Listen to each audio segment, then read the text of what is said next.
La TVT au cœur de l'information.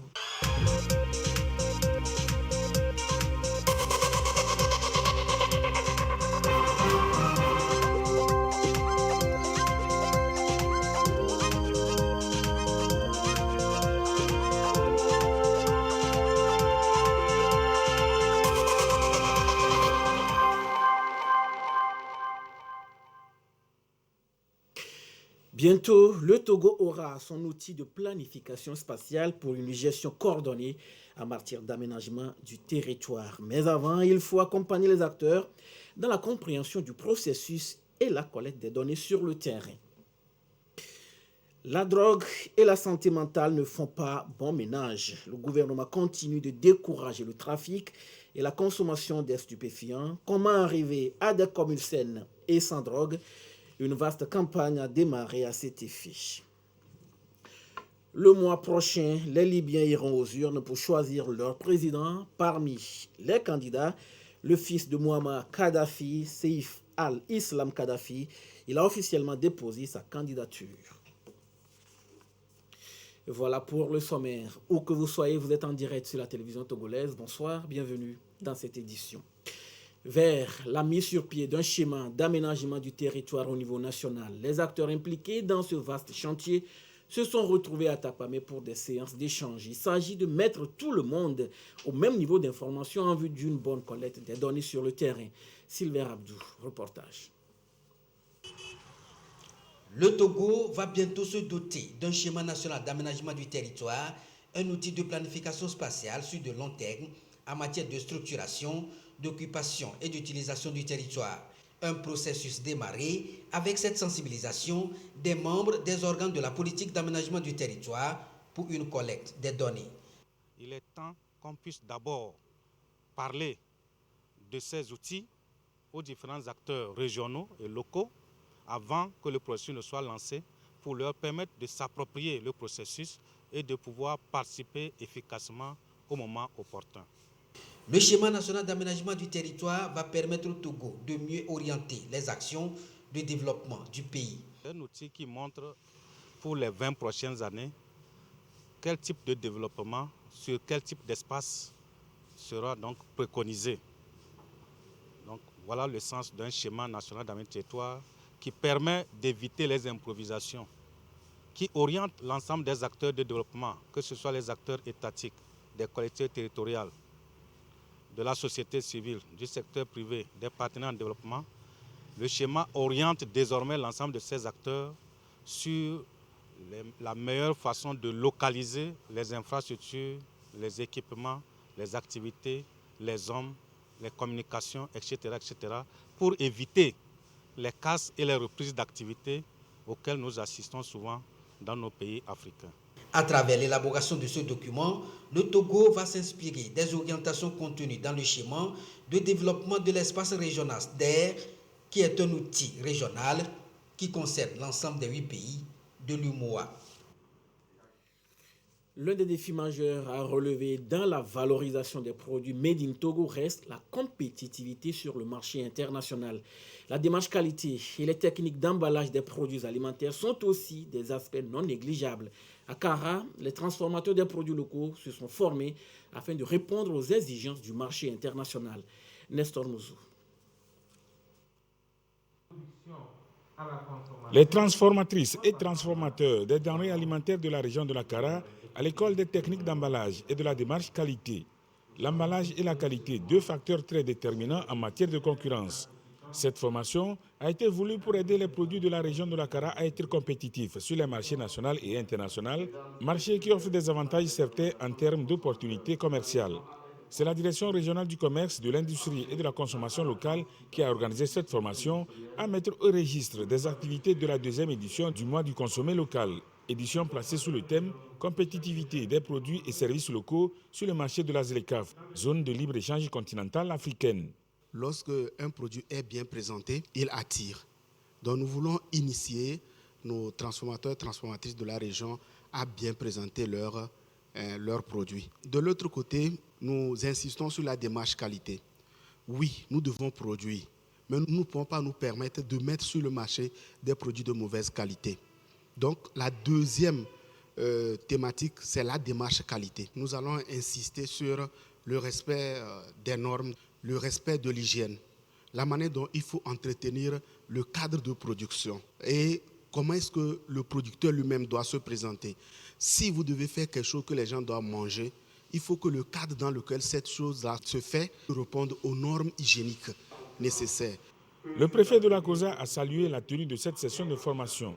Le colonel Hemo Badiba Oubakali a convié les transformatrices et transformateurs bénéficiaires à en tirer meilleur profit pour partager leurs expériences et donner une nouvelle visibilité aux produits locaux en vue de promouvoir l'économie locale et le développement national. Créer sa propre entreprise, c'est bien, mais il faut surtout assurer sa bonne gestion pour en tirer meilleur profit.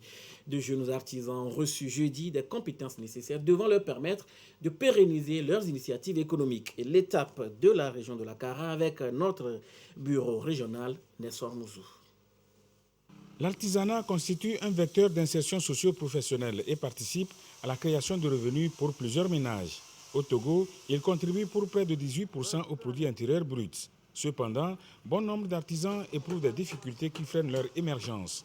Le gouvernement apporte dans la mesure de ses moyens son appui au secteur de l'artisanat pour le propulser. Plusieurs projets et programmes sont mis en œuvre dans ce sens. Il est attendu de ce secteur en 2022 la production de richesses et de milliers d'emplois pour les jeunes qui seront générés à travers la création de 4200 entreprises viables.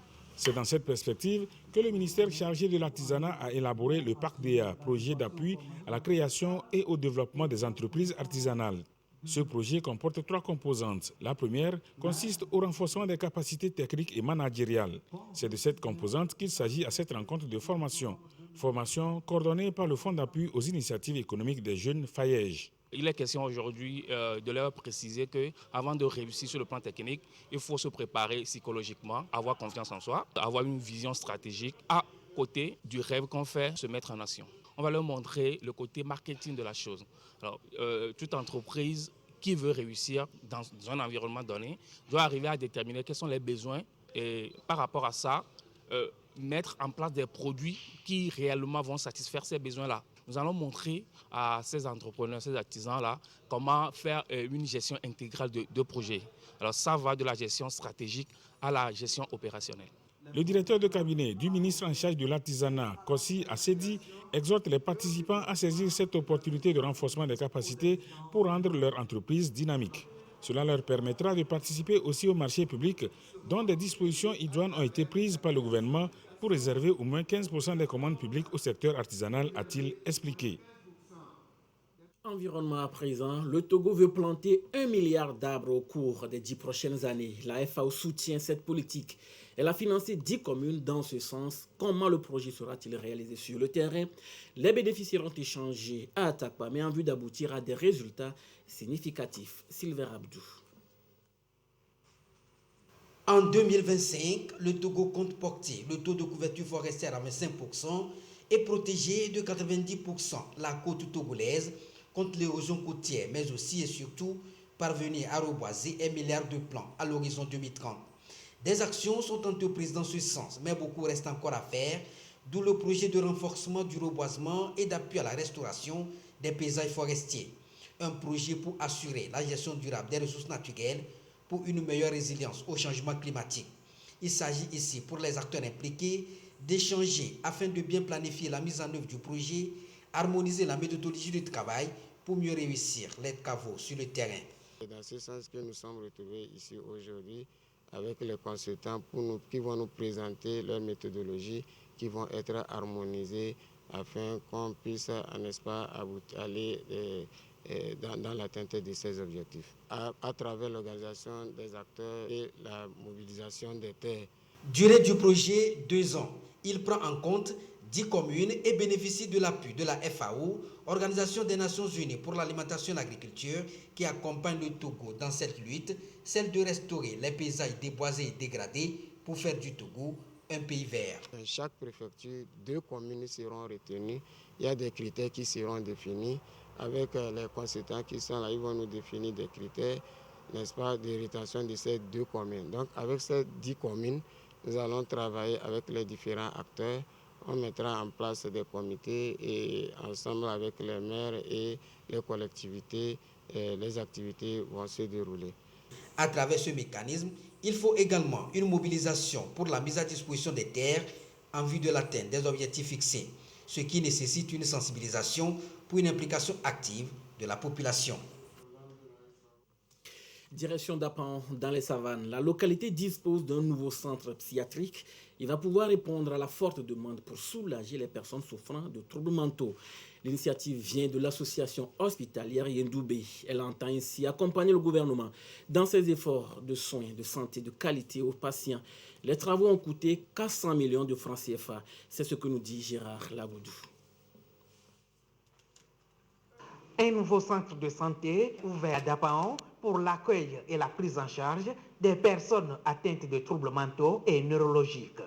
Sur une superficie d'environ 1 hectare, le joyau regorge d'une dizaine de compartiments pour offrir de meilleures conditions de soins aux patients et un environnement propice et spacieux aux corps soignants. Une des vocations du centre, c'est de sensibiliser pour que les gens voient l'ampleur du problème et essayent de faire de leur mieux pour éviter que l'irréparable n'arrive, non? Parce que parfois, ils arrivent ici en état de chronicité. Mais s'ils sont diagnostiqués bien avant et voir les populations cibles qui peuvent tomber malades, peut-être les préventions et toutes les mesures nécessaires aideraient à éviter ça. Au global des travaux, environ 400 millions de francs CFA mobilisés par l'association hospitalière Yendoubé auprès de la conférence épiscopale italienne. Les médicaments en psychiatrie, c'est difficile de les trouver, ne sont pas les médicaments d'ici. On les fait venir de l'extérieur. Donc quand vous commandez comme ça vous coûte des millions. Et nous demandons aux patients de participer. Nous parlons en termes de participation des patients. Mais ceux qui ne peuvent pas, par rapport à notre vocation, nous ne devons pas les laisser partir comme ça. Nous prenons en charge. Le centre porte le nom de Yendoubé Maria Josepha, ici dans le quartier de Kombolwaga, dans la ville de Dapao. L'occasion est saisie par les différents intervenants pour remercier le gouvernement à travers son appui en matière de soins de santé mentale au Togo. Et sur place, l'assistance est également sensibilisée sur les méfaits de la drogue. La consommation des substances psychoactives, l'un des facteurs qui draine les patients, surtout la jeunesse, vers ces centres de prise en charge. Et justement, certains problèmes de santé mentale sont dus à la consommation des stupéfiants. Le phénomène prend de l'ampleur, le gouvernement ne compte pas baisser la garde. Le Comité national antidrogue est actif sur le terrain pour décourager les consommateurs et les novices. Les populations de la région des Savanes sont sensibilisées sur les méfaits de la drogue. Gérard Lagoudou. La lutte contre la drogue sous toutes ses formes est un défi mondial et chaque pays est appelé à des actions concrètes pour décourager le trafic et la consommation. Ici, les élus locaux se mobilisent pour des communautés saines et sans drogue. Le gouvernement fait sa part, mais il faudrait que chacun aussi s'y implique. Donc c'est pour ça qu'on travaille avec les élus locaux en vue d'abord de les sensibiliser sur les problèmes et l'impact sur les communautés, le développement des communautés, et également impliquer les familles, les parents, afin qu'ils prennent des responsabilités vis-à-vis de l'encadrement de la jeunesse, de leurs enfants. Sur place, les élus locaux seront à même de distinguer les formes de substances psychoactives et leurs effets sur le consommateur, surtout la jeunesse, avec un accent particulier sur les facteurs de vulnérabilité psychologique et physique. Particulièrement chez moi, il y a 2 frontières. La frontière du Ghana, Togo et Burkina, Togo. La jeunesse pense que c'est avec la drogue qu'elle peut mieux travailler. Maintenant que nous avons eu plus de connaissances au sujet de la drogue, à notre retour, nous allons faire notre travail. C'est la jeunesse dans son ensemble. Vous savez, ça ne serait pas une tâche facile. Mais avec une volonté participative, je crois que nous allons arriver vraiment à faire diminuer un peu la consommation là. La campagne a également permis de sensibiliser la population de la région des Savanes à travers des émissions radiophoniques. Les établissements scolaires de la région ont été également parcourus pour conscientiser le monde éducatif des méfaits liés à la consommation de stupéfiants à travers des causeries débats autour du thème « Mon cerveau, j'en prends soin ». La situation de la pandémie au nouveau coronavirus se présente comme suit au Togo. Le nombre de cas confirmés est de 26 158. 6 nouveaux cas depuis hier. Le nombre de personnes guéries est de 25 816. Le nombre de cas actifs est de 99. Le nombre de décès est malheureusement de 243. Un communiqué rendu public par le ministre en charge de la Santé, professeur Moustapha Mejiawa. Il est sorti de l'ombre. Le fils cadet de Mouammar Kadhafi s'ajoute à la liste des prétendants au fauteuil présidentiel en Libye. Saïf al-Islam, 49 ans, a présenté ce dimanche sa candidature officielle pour le scrutin du 24 décembre. Scrutin qui est censé tourner la page d'une décennie de chaos depuis la chute du régime du guide libyen.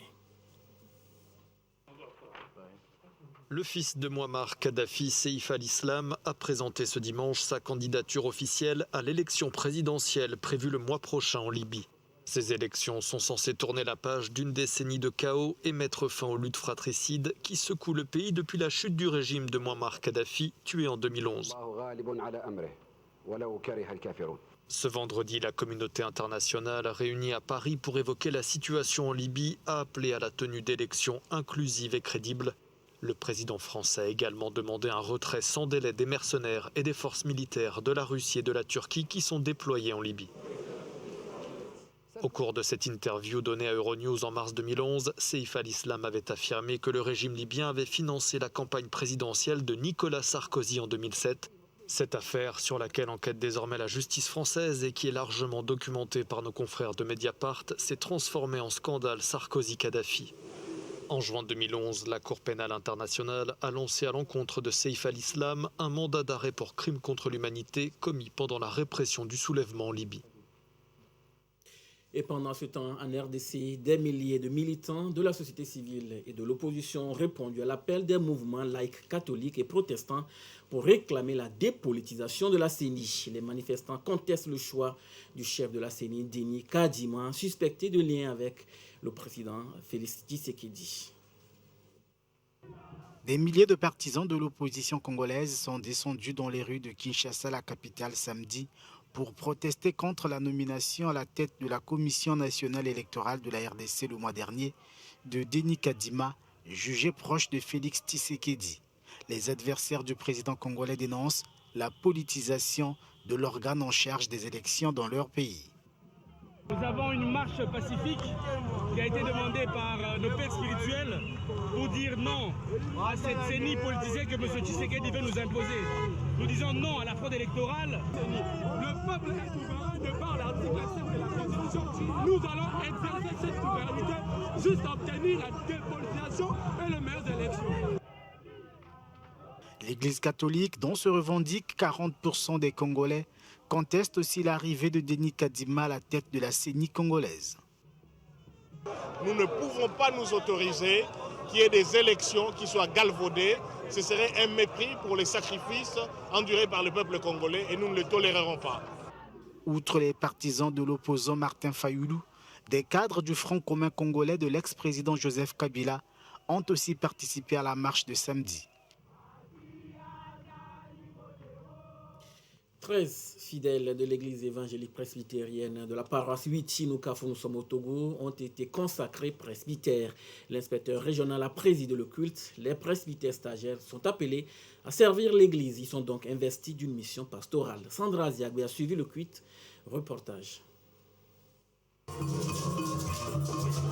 Fini la vie d'apprentissage de ces stagiaires. Désormais consacrés presbytres, ils vont devoir se dévouer aux pasteurs et leur mission, ramener les âmes perdues dans la maison de Dieu et veiller sur les biens de l'Église. Je suis très comblé parce qu'aujourd'hui on est consacré presbytre, mais notre parcours a été très long, semé d'embûches par l'aide de Dieu. Nous sommes consacrés aujourd'hui, j'en suis très fier. Nous devons être le porte-parole de la masse auprès du clergé. Avant leur renvoi à leur sacerdoce, celui de sauver les âmes, ces nouveaux presbytres sont fortifiés et encouragés avec l'évangile de Paul dans Galates 6, versets 14 à 18. Le presbytre, c'est un fidèle confirmé et qui est digne de confiance. Le message est venu de Paul. Il dit qu'il ne peut se glorifier que dans la croix du Christ, c'est-à-dire la mort et la résurrection du Christ. Travailler dans la vérité, loin des tentations, des recommandations et exhortations formulées à leur endroit, sacralisées par la Bible.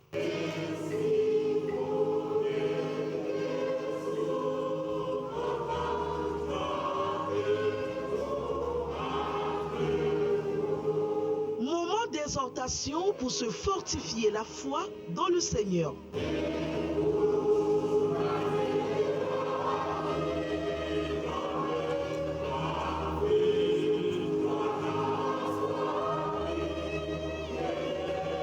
Désormais, ils font partie de la grande famille des presbytres de l'Église évangélique presbytérienne du Togo.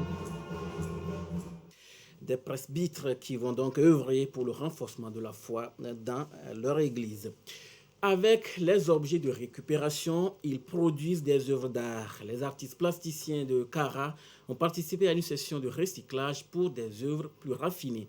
Nestor Mouzou. Ces tableaux sont le fruit du travail des artistes plasticiens de la Kara à la suite d'une formation qui leur a été dispensée par l'association AHK, Art et Harmonie Kara, en vue de rehausser leur talent. Ces œuvres véhiculent des messages variés et certains de ces messages sont d'actualité. Nous allons profiter, comme nous sommes en période de pandémie, exhorter la population à se faire vacciner et à prendre les mesures barrières en compte. Donc, ce qui fait que la majorité des tableaux que nous avons représentés parlent du corona et des actions qu'il faut mener, aussi bien au niveau physique, dans le domaine artistique, un peu spirituel, parce que nous disons qu'il y a aussi les membres des ancêtres qu'il faut évoquer et autres. Quand vous regardez dans le tableau, vous allez voir une seringue ici, du gel hydroalcoolique.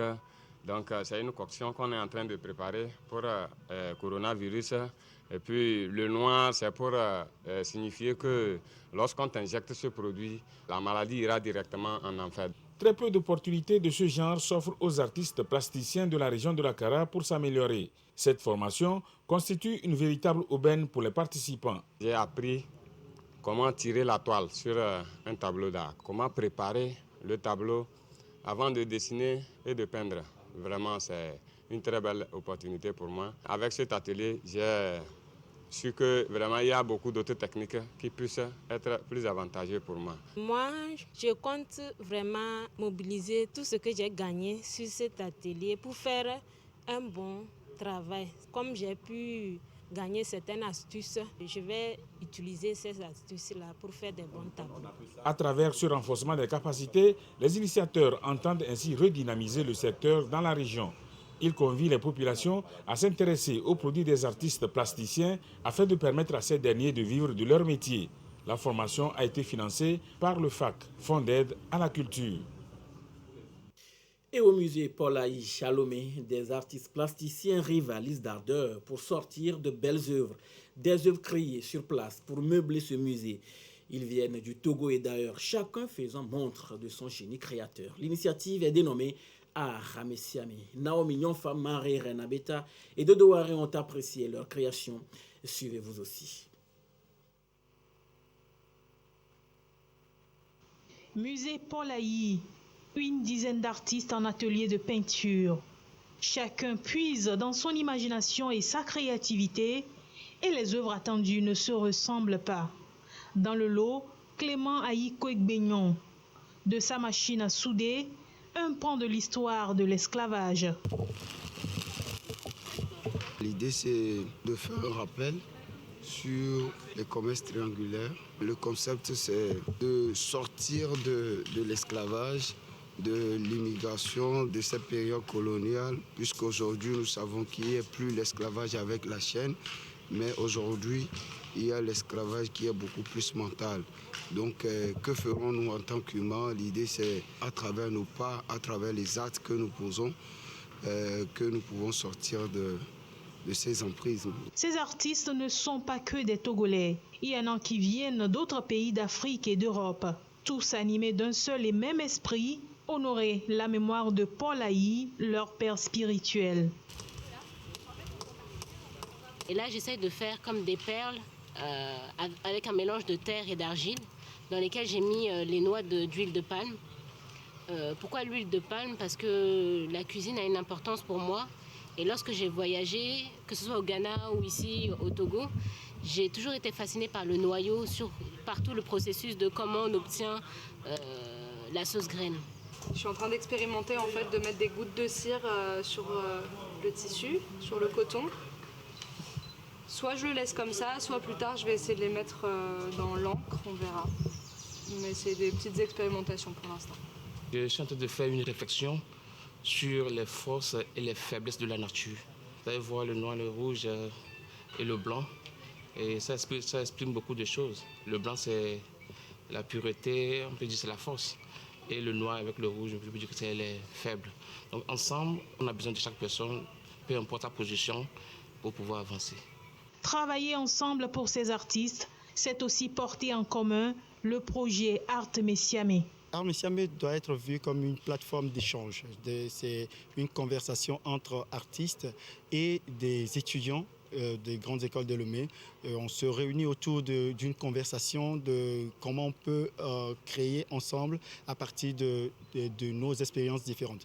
L'idée, c'est de converser avec nos différentes expériences et de voir qu'est-ce qu'on peut faire autrement à part ce qui existe aujourd'hui. En exposition dans une semaine, les œuvres de cette école. Les habitants des favelas au Brésil ont célébré l'histoire de la race noire samedi, l'histoire de l'Afrique, et c'est à travers chants et danses qu'ils ont pensé à la culture noire. Regardez. Dans les rues de Santa Marta, une favela de Rio de Janeiro, des Brésiliens célèbrent la conscience noire. Au Brésil, en effet, novembre est synonyme de Mês da Consciência Negra, le mois de l'histoire des Noirs. Occasion pour les habitants des quartiers défavorisés du pays d'avoir un sentiment de fierté. Au sortir de la pandémie, nous avons décidé avec la mairie de créer un projet visant à encourager la culture populaire, la réflexion et l'activisme autour de la culture noire, l'une des plus grandes identités de la culture des habitants de Rio. L'hôtel de ville de Rio a donc parrainé l'événement Folia de Reis, le rassemblement de rire pour mettre en lumière la conscience des Noirs dans les favelas, donnant aux habitants un sentiment de fierté et la joie d'appartenir à leur communauté, déchirée par la violence des gangs et l'incertitude économique.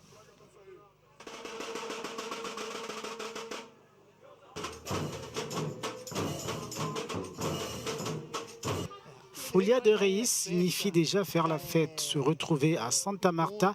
Quand on entend les tambours du défilé, c'est le bonheur, c'est la fête. Les enfants qui courent, les cymbales, les tambours, les tambourins. Folia de Reis n'est rien d'autre que le bonheur, l'amour et la dévotion.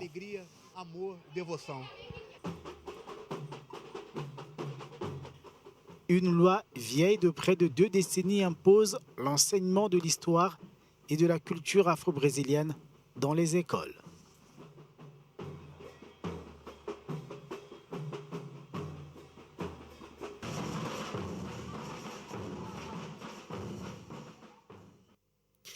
Voilà, ce sera tout pour aujourd'hui. Merci de nous avoir suivis. Restez avec nous sur la TVT La Première.